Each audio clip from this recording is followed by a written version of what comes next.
E aí, turma? Mais uma vez, eu gostaria de agradecer a Deus por essa oportunidade de nós estarmos juntos nesse mês de maio. E aí nós estaremos fazendo aí a nossa apresentação da primeira aula, parte um, tratando do livro de Josué. Eu quero convidar que você abra sua Bíblia no livro aos Hebreus, capítulo 11, versículo 32. E essa primeira aula, ela está no módulo de vocês, no módulo azul, entre a página 15 e a página 19 do módulo dos senhores.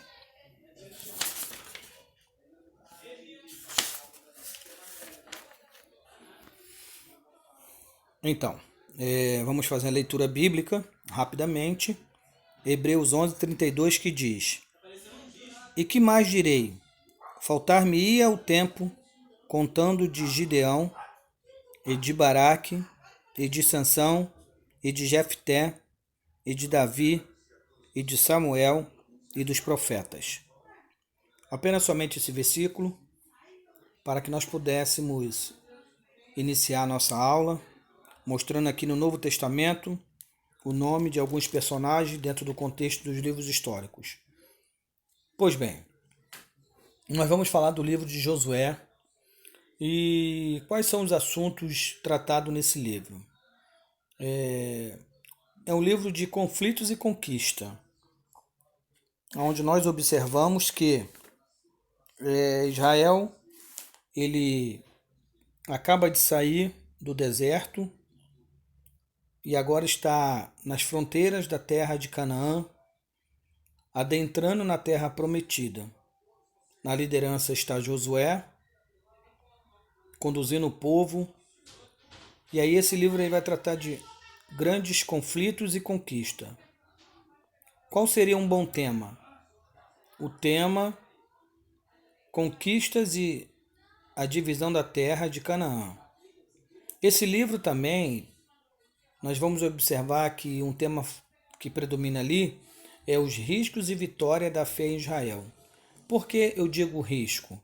Porque Israel agora vai adentrar numa terra onde havia povos politeístas, onde havia povos idólatras. Então, Deus já havia advertido o povo através de Moisés para que quando adentrasse na terra, eles não se misturassem com os povos da terra. E esses povos nós chamamos de cananeus. É o nome genérico a dados a todos os povos que habitavam na terra de Canaã. Qual seria o versículo-chave desse livro de Josué? Nós podemos entender aí que um versículo-chave seria o capítulo 1, o verso de número 8, que é bastante conhecido. O cenário histórico. Então, o cenário histórico em que está acontecendo os acontecimentos do livro, ele está datado entre ali aproximadamente do ano 1405 ou 406 até o ano 1375 ou 250 a.C. Qual seria a proposta do livro de Josué? Trata-se de um testemunho da fidelidade de Deus em cumprir suas promessas.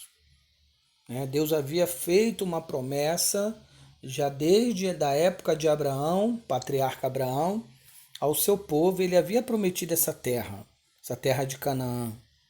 Então Deus realmente ele tem sido fiel com o seu povo desde a antiga aliança.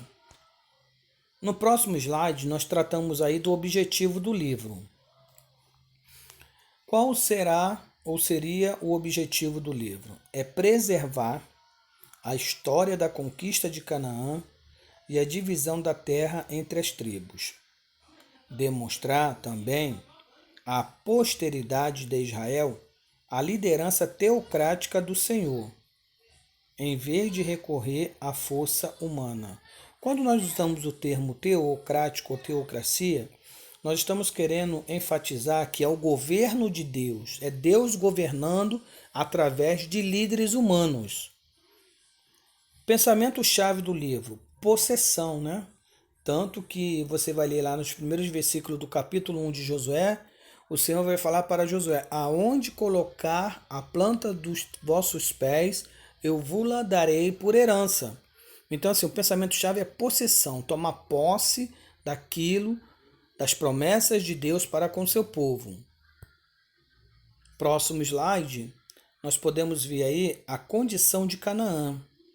Aí nós vamos destacar como estava a condição da terra de Canaã. Primeira condição, nós queremos falar da condição geográfica. O nome Canaã denominava, em geral, toda a área em que se estabeleceram os filhos de Canaã. Compunha-se de toda a faixa ocidental, desde Sidom ao norte até Gaza e Sodoma, no sul. Está lá em Gênesis 10, 19. Os nativos eram chamados de filisteus, né? Então, todos que habitavam na terra de Canaã eram chamados de filisteus. Então, era um nome genérico que era dado a todos os habitantes da terra de Canaã, que posteriormente foram chamados de filisteus. Próxima condição de Canaã, eu falo da condição social, étnica. Era ocupada por um grupo misto que parecia serem descendentes de Canaã, filho de Cão, filho de Noé. Gênesis 10, do 15 ao 20. Há na Bíblia várias listas desses grupos. Está em Gênesis 10, Deuteronômio 7, 7:1 e Josué 3:10. Quem são essas raças? Nós chamamos e encontramos na Bíblia que são os heteus, os girgazeus, os amorreus, os cananeus, os ferezeus, os heveus e os jebuseus. Então esses são os povos que ocupavam a terra de Canaã. E cada um deles estavam estrategicamente, geograficamente falando, dentro de uma região na terra de Canaã. Uns ao norte, outros ao sul, outros ao centro, ao leste e ao oeste da terra de Canaã. No próximo slide, nós vamos tratar aí dessa condição de Canaã politicamente falando. Então, politicamente falando, a terra de Canaã tinha sido dominada desde 1468 a.C. pelo Egito. Já nos idos de 1400 a.C., entretanto, o poder egípcio se deteriorou, tornando a terra propícia à invasão. Mas as cidades de Canaã estavam bem fortificadas. Jericó, por exemplo, com 2 muros, né? Os irmãos sabem que as cidades antigas ela tinham um muro e o antimuro. Então, politicamente falando, né, a terra de Canaã estava se deteriorando, né, por causa do poder egípcio que estavam quebrando, o poder assírio estavam crescendo e, consequentemente, a terra de Canaã ficou propícia às invasões. Próximo slide. A quarta condição da terra de Canaã. Eu falo dessa condição de religiosa e moralmente. A terra vivia infestada de idolatria, completamente degradada, e havia vários deuses adorados. Observamos que os principais deuses da terra de Canaã, nós encontramos aí El. Quem era El? El era o Deus Supremo. Descrevem-se como se fosse um tirano cruel e sanguíneo de sensualidade incontrolável. É o primeiro. E aí, então, continuando aí, o próximo deus da terra de Canaã, chamado Deus Baal. Quem era Baal? Baal era filho de El e o seu sucessor. Dominava o grupo dos cananeus e era considerado o senhor do céu. Era o deus da chuva e o deus da vegetação. O próximo, chamado de Anate.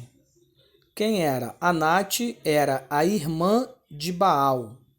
Era uma das 3 deusas protetoras do sexo e da guerra, com culto da prostituição sagrada, e havia o morticínio infantil. O próximo, Asterote ou Astarte e Azera, eram esposas de Baal e também deusas do sexo e da guerra. E por fim, Moloque e Milcom. De origem amonita, deuses da orgia, do mesmo modo que Camus era a divindade nacional dos Moabitas. Quem eram os amonitas e moabitas? Eram os piores inimigos de Israel e são frutos do incesto de Ló com as filhas. Nós vamos falar sobre eles lá na frente no livro de Ruth. Então, resumindo, esses deuses da terra de Canaã, acima, eram deuses de violência e perversão sexual e refletem a crueldade e a corrupção do povo que fez deuses parecido com eles. Salmos 115, verso 8. Próximo slide. Nós vamos falar sobre panorama histórico. Qual é o panorama histórico que nós temos? Primeiro, a essência da conquista, a natureza da conquista da terra de Canaã. Primeiro, a infiltração lenta de tribos seminômades, A possessão da terra prometida, a posse, ela não foi de imediato. Foi uma infiltração lenta, progressiva, e eles iam adentrando e conquistando os territórios, lentamente. Segunda essência, a revolução social dentro de Canaã, Houve uma mudança social dentro da terra de Canaã com a chegada do povo de Deus. E por fim, a invasão militar, que houve depois. Nós vamos tratar disso no período dos juízes. No próximo slide, nós trataremos aí do propósito e teologia do próprio livro de Josué. Então, nós temos aí letra A, B, C e D. Quando nós tratamos de propósito e teologia. Letra A, Deus age como soberano da história. Letra B, Deus cumpre seus propósitos através de um líder. Letra C, a bênção de Deus é concedida a um povo santo e obediente. Letra D, a palavra de Deus por meio de Moisés era o padrão da lealdade de Deus e da fidelidade de Israel. No próximo slide, nós vamos falar aí sobre o valor ético e teológico do livro. Qual é o valor ético e teológico deste livro de Josué? Que Deus age na história para cumprir suas promessas, pune o pecado e recompensa a fidelidade. Aí nós vamos destacar aí dentro do livro de Josué algumas características especiais, Dentre outras que você vai encontrar no livro da instituição, nas páginas que já foram mencionadas. Eu destaquei aí algumas características do livro de Josué. Primeiro, a necessidade de separação. Está lá no capítulo 4. E os memoriais, Segundo, o ritual da circuncisão em Gilgal. Capítulo 5. O extermínio dos cananeus. Capítulo 6, verso 21. Capítulo 10, verso 28. A derrota por causa de Acã, no capítulo 7, Por causa do pecado de um único homem. E destacamos também o tabernáculo levantado em Siló, está no capítulo 18. Essas e outras características nós encontramos na terra de Canaã. Aí eu coloquei um mapinha sobre a conquista da terra, com a legenda embaixo, na parte inferior do lado esquerdo, como que houve as campanhas militares para conquistar a terra de Canaã. E aquilo que nós falamos, foi uma coisa lenta, demorou anos para se conquistar essa terra toda. E aí nós encerramos a nossa apresentação do livro de Josué. e já estarei liberando aí a parte 2, que será sobre o livro de Juízes.